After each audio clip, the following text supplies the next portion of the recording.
യേശു തമ്പുരാനെ,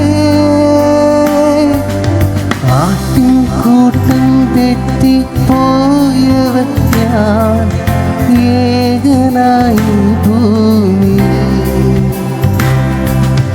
ആട്ടിൻകൂട്ടം തെറ്റിപ്പോയവൻ ഞാൻ, ഏകനായി ഭൂമിയിൽ. നല്ലിടയനായ യേശു എന്നെയും തേടി വന്നു. നല്ലിടയനായ യേശു എന്നെയും തേടി വന്നു. ദൈവനാമം മഹത്വപ്പെടുമാറാകട്ടെ. ഇപ്രകാരം നമുക്ക് ദൈവസന്നിധിയിലായിരിക്കുവാൻ സർവകൃപാലുവായ ദൈവം ഈ പാൽക്കാലം നമ്മളെ ഒരുക്കിയ കൃപയ്ക്കായി ദൈവത്തെ നന്ദിയോടെ സ്തുതിക്കുന്നു. നമുക്കിന്ന് അല്പമായി ചിന്തിക്കുവാനുള്ളത് ക്രിസ്തുവിനെ പിന്തുടരുക, ശത്രുവിനെ കീഴ്പ്പെടുത്തുക. ക്രിസ്തുവിനെ പിന്തുടരുക, ശത്രുവിനെ കീഴ്പ്പെടുത്തുക എന്ന ഒരു തലക്കെട്ടോട് കൂടിയുള്ള ഒരു വേദശകലം അല്പമായി നമുക്ക് ചിന്തിക്കാം. നമുക്കൊരു വാക്യം വായിച്ചു തുടങ്ങാം. 1 യോഹന്നാൻ 2-ാം അധ്യായം അതിൻ്റെ 16-ാമത്തെ വാക്യം ഇവർക്ക് സുപരിതമായ വാക്യമാണ്. ജഡമോഹം, കൺമോഹം, ജീവനത്തിൻ്റെ പ്രതാപം, ഇങ്ങനെ ലോകത്തിലുള്ളത് എല്ലാം പിതാവിൽ നിന്നല്ല, ലോകത്തിൽ നിന്നത്രേ ആകുന്നു. അനുഗ്രഹപ്പെട്ട വിലയേറിയ ഈ വചനത്തെ ഓർത്ത് ദൈവത്തെ നന്ദിയോടെ സ്തുതിക്കാം.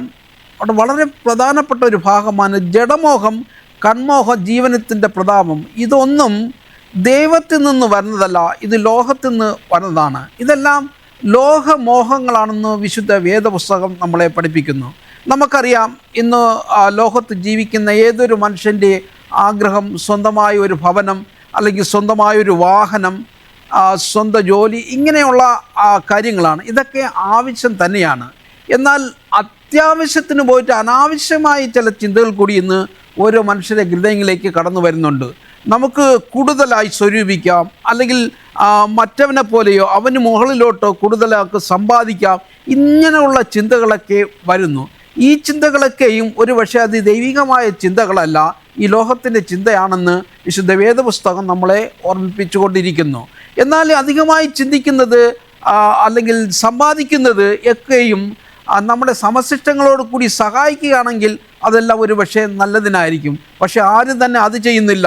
സ്വന്തമായി അവരെന്താണ് നിക്ഷേപിച്ച് അവരുടെ സമ്പാദ്യങ്ങൾ കൂട്ടുകയല്ലാതെ അതൊരു പരസഹായത്തിന് പോലും പലപ്പോഴും അവരാരും തന്നെ വിനിയോഗിക്കുന്നില്ല.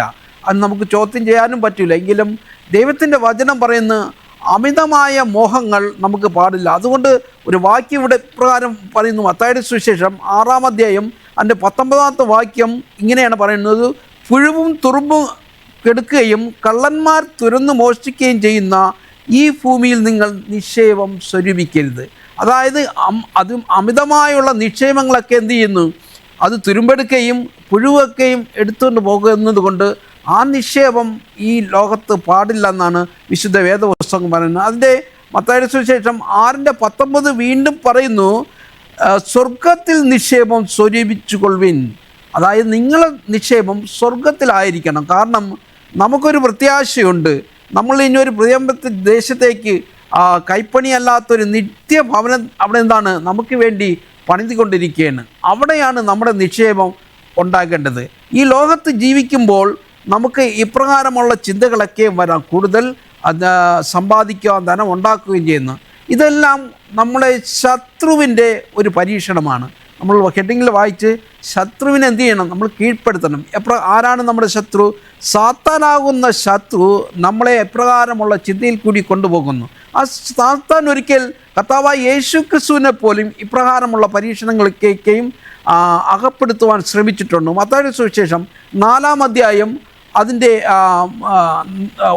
ചില വാക്യങ്ങൾ ഇപ്രകാരം നമുക്ക് വായിക്കാം. മത്തായിയുടെ സുവിശേഷം 4-ാം അധ്യായം അതിൻ്റെ 8 മുതൽ വായിക്കുമ്പോൾ, പിന്നെ പിശാച് അവനെ ഏറ്റവും ഉയർന്നൊരു മലമേൽ കൂട്ടിക്കൊണ്ടുപോയി ലോകത്തിലുള്ള സകല രാജ്യങ്ങളെയും അവയുടെ മഹത്വത്തെയും കാണിച്ചു. വീണു എന്നെ നമസ്കരിച്ചാൽ ഇതൊക്കെ നിനക്ക് തരാം എന്ന് അവനോട് പറഞ്ഞു. അവനോട് പിശാച് ദൈവത്തോട് പറയുന്നു, വീണു എന്നെ നമസ്കരിച്ചാൽ ഇതെല്ലാം നിനക്ക് തരാം. ഒരുപക്ഷെ ഒരു മനുഷ്യനാണെങ്കിൽ, നമ്മളെപ്പോലൊരു ഒരു മനുഷ്യനാണെങ്കിൽ ഒരുപക്ഷെ വീണുപോയനെ. അവിടെ കർത്താവായ യേശു ക്രിസ്തു പറയുന്ന ഒരു മറുപടിയുണ്ട്. യേശു അവനോട്, സാത്താനെ എന്നെ വിട്ടുപോ, നിൻ്റെ ദൈവമായ കർത്താവിനെ നമസ്കരിച്ച് അവനെ മാത്രമേ ആരാധിക്കാവൂ എന്ന് എഴുതിയിരിക്കുന്നുവല്ലോ എന്ന് പറഞ്ഞു. നമ്മൾ എവിടെയാണ് നമസ്കരിക്കേണ്ടത്? മറ്റൊരു സ്ഥലത്തുമല്ല, നമ്മുടെ ശത്രുവിനെ ഇവിടെയാണ് കീഴ്പ്പെടുത്തേണ്ടത്. നമ്മൾ കർത്താവായ യേശു ക്രിസ്തുവിനെ പോലെ ആ ശത്രുവിനെ ആട്ടി ഓടിക്കേണ്ട ഒരവസ്ഥയാണ്. എങ്കിൽ നമുക്ക് ഈ ജഡീക മോഹങ്ങളിൽ നിന്നെല്ലാം മാറി നിൽക്കാം. അതുകൊണ്ട് നമുക്കൊരു തീരുമാനമെടുത്തു പോകാം. നമ്മൾ അമിതമായി സമ്പാദിച്ചു കൂട്ടാതെ അങ്ങനെ തന്നെങ്കിൽ അതെല്ലാം നമ്മൾ സമശിഷ്ടം കൂടി കൊടുക്കുകയും ദൈവനാമത്തിലും കൂടി കൊടുക്കുകയും ചെയ്തുകൊണ്ട് നമുക്കൊരു നല്ല തീരുമാനമെടുത്ത് ഈ പകൽക്കാലം മുന്നോട്ട് പോകാം. അതിനായി ദൈവം നമ്മളെ ഓരോരുത്തരെ അനുഗ്രഹിക്കുമാറാകട്ടെ. നമുക്ക് കണ്ണുകൾ അടയ്ക്കാം, ഒരു നിമിഷം പ്രാർത്ഥിക്കാം. സർവ്വചരാചരങ്ങളുടെ സൃഷ്ടാവും ഞങ്ങളുടെ പരിപാലകനുമായിരിക്കുന്ന വാഴ്ത്തപ്പെട്ട സ്വർഗീയ നല്ല പിതാവേ, ഈ പകൽക്കാലം അടിയങ്ങളിതാ അവിടുത്തെ കരങ്ങളിലേക്ക് കടന്നു വരുന്നു കർത്താവേ. ഞങ്ങൾ ഈ ലോകത്ത് ജീവിക്കുമ്പോൾ ജഡീകമായ സ്വഭാവത്താൽ ജീവിക്കുന്ന കർത്താവേ, ദൈവമേ, അനേകമായി സമ്പാദിക്കുവാനും അല്ലെങ്കിൽ മറ്റ് ജഡീകമായ സ്വഭാവങ്ങളൊക്കെ അടിയങ്ങളിലേക്ക് കടന്നു വരുന്നു. അവിടുന്ന് കാണിച്ചു തന്ന മാതൃക മറ്റുള്ളവരെ കൂടി സ്നേഹിച്ചുകൊണ്ട് ദൈവത്തിൽ മാത്രം അടിയുറച്ചുകൊണ്ട് ഈ ലോകത്ത് ജീവിക്കുവാൻ ഞങ്ങളെ വെളിപ്പെടുത്തണമെന്ന് പ്രാർത്ഥിക്കുന്നു. തലകളെ വണങ്ങിയിരിക്കുന്ന ഓരോ പ്രിയപ്പെട്ടവരെ ഓർത്ത് പ്രാർത്ഥിക്കുന്നു കർത്താവേ. ഞങ്ങളുടെ ജീവിത മാർഗങ്ങളൊക്കെ അവിടുന്ന് കർത്താവെ ഉയർത്തുവാൻ കൂടിയിരിക്കണമെന്ന് പ്രാർത്ഥിക്കുന്നു.